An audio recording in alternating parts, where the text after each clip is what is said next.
Yan. Yung 100 piso mawawala. Magiging 300 na lang ang pera natin. Eh yung 400 na nga, nagkukulang pa. Tapos mawawala pa yung Sabado natin. Yung 100 piso galing kay Kano. Paano na? O di magkukulang. Eh sabi ng Panginoon eh. Anam kang aldo magobra, kayong kapitong aldo, painawa ka. Ano? Deng Israel, panuwana na la, kayong kilog na ning 40 banwa, eladinanog 40 banwa, didinanong mana.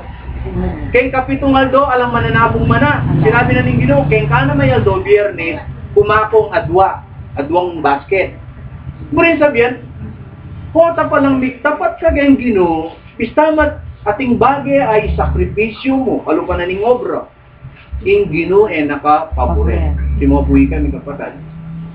Ne, at lula rin nga anak mi. Pebore na kami, alin na kami. May ngayari na po kayong kalit. Yung alwa magobra na no. May payat kami, alin. May ngataba kami pa. Oh. Ha? Kanina na akong kapayat. Wala akong kalupa kaya palito. O ngeni, kalupa ko na yung iklosata. Ano? O, le? O. Nagagigay na. O. Kanwanan. Ay, may itong pa yung problema ko. Pero naman eh, di may bawas na yung dinalan. Di 300 na lamang. Kaya ang sabi ng Panginoon, kung gusto mong maging magtapat ka sa Panginoon, bibigay mo yung 10%, yung ikapu. Aba, 300 na lang, babawasan mo pa ng 30, magbibigay ka pa ng offering, eh di lalo na nabawasan, Panginoon, ano ba naman yan? Tinanggal mo na yung isang araw, kukunin mo pa yung 10% ng aking natirado sa 300. Ang dami, no? Pero alam niyo mga kapatid, ang gusto palang gawin ng Panginoon, magtiwala ka sa Kanya. Bitawan mo, at siya na ang bahala sa iyo. O, tingnan niyo naman. Buhay na patotoo ang inyong lingkod mga kapatid, kami, sa aming pamilya. At hindi lang kami, ang mga kapatid na talagang nagtatapat, makikita niyo yung mga buhay. Umuunlad. Kayo mismo, di ba? Napapatunayan naman ninyo yan. Kaya, ang Sabat, ang pagbibigay ng ikapo, ang pag-iwas sa maruming pagkain at mga inuming nakakalasing, yung pagtanggal ng mga kolorete sa katawan at yung mga tinatawag nilang mga glittering o jewelry, yun ay subok ng Panginoon kung tayo magtatapat o hindi. Subukan niya ng pananampalataya. Sabi ng iba, makipot. Ayaw ko dyan. Doon ako sa maluwang. Pwede kami dito, kahit na nga merong chicks, pwede. Di ba? Sabi, kahit na nga merong hawak na bote, pwede. Kahit na may hawak na sigarilyo, pwede. Walang bawal. Eh, sa inyo, ang dami nakikialam. Hindi po. Ang Diyos, dahil mahal tayo ng Panginoon, ayaw tayong magkasakit. Gusto niya tayong lumago sa pananampalataya. Makipot ang daan, pero tungo naman saan?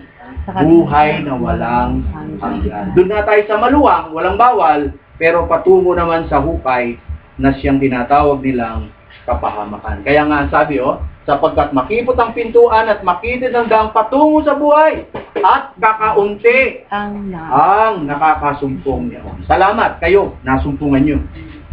Kaya sana wala nang makahadlang sa inyo sa pagsunod sa Panginoon. Sabi nga nung kapatid na nabautismo nung Sabado, Sister Noemi, ang tagal-tagal na niyang nakikipag-aral, pero ang daming hadlang eh. Daming hadlang. Papabautismo na noon, nahadlangan. Pero ngayon, nung Sabado, sabi niya, kahit naharangan pa ako ng 10 baril, Brother Jerry, sabi niya, wala na makakahadlang sa atin. Sabi niya, kaya kahit na malayo, nagpunta siya sa Manila at doon siya nagpabautismo. Sa Sabado mga kapatid, ay meron pong bautismo. So tayo pong lahat ay inaanyayahan ng Panginoon kung gusto nating muling talaga ang ating buhay. So sa mga hindi pa nabautismuhan, no? Lumapit tayo sa Panginoon at pumasok tayo sa makipot na pintuan. Kahit na po makipot, tingnan naman po ninyo, tungo naman saan? Sa buhay na walang hanggan. Mga kapatid, pumasok tayo kay Kristo. Siya ang pintuan. Patungo sa iglesyang nalabi na tumutupad ng kanyang mga utos, bunga ng pagsampalataya kay Jesucristo.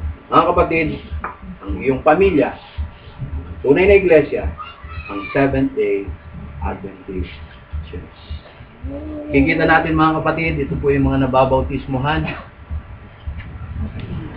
Ayan.